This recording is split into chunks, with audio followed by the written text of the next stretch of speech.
清晨5點讀書會，今個禮拜主題 ChatGPT 之父 Sam Altman 13個追求卓越嘅諗法。清晨5點，當城市仍然喺度沉睡，我哋選擇用閱讀喚醒自己。今日丁丁邀請你一齊走進 ChatGPT 之父 Sam Altman 嘅世界，一位40歲嘅創業家，點樣用13個諗法等自己嘅人生走向卓越。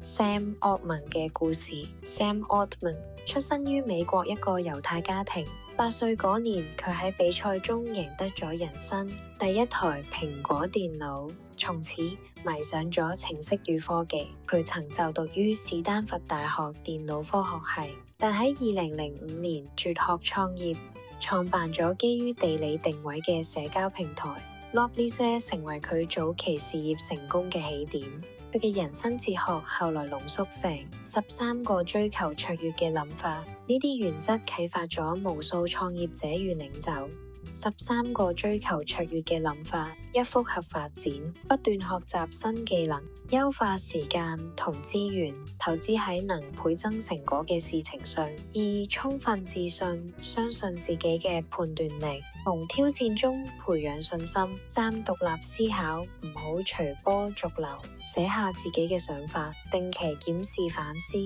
四、善於銷售清晰表達，真心相信自己嘅產品，呢個係說服力嘅根源；五、適度冒險，勇於嘗試同犯錯，因為安逸只會俾人停滯；六、聚焦要務，揾出最重要嘅事，立即行動；七、努力工作，持續堅持，同才華之人合作，喺興趣中揾到毅力；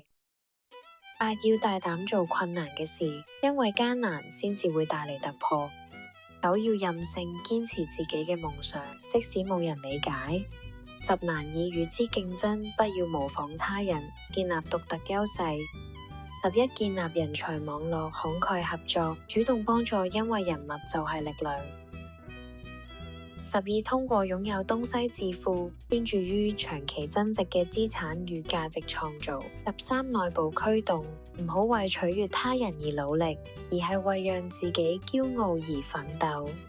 丁丁嘅思考。丁丁睇完後深深認同呢13個理念。成功唔係偶然，而係每日培養嘅習慣。而丁丁最有共鳴嘅幾點係充分自信，經歷人生上半場嘅起跌。而家嘅我學會接納、思考、獨立成長，勇於冒險，勇敢面對挑戰，從失敗中執取經驗。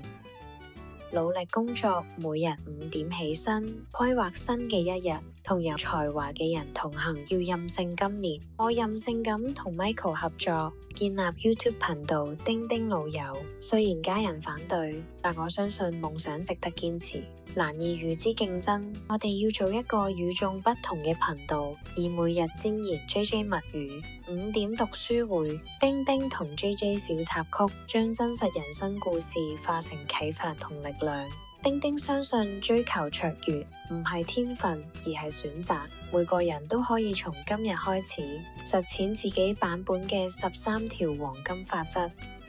當你跌倒嗰陣，記得呢句話：我將繼續堅持，直到完成目標。記得訂閱丁丁老友頻道，每周清晨5點一齊閱讀、思考、成長。留言話俾丁丁知，喺 Sam Altman 嘅13個諗法裏面，你最想實踐邊一條？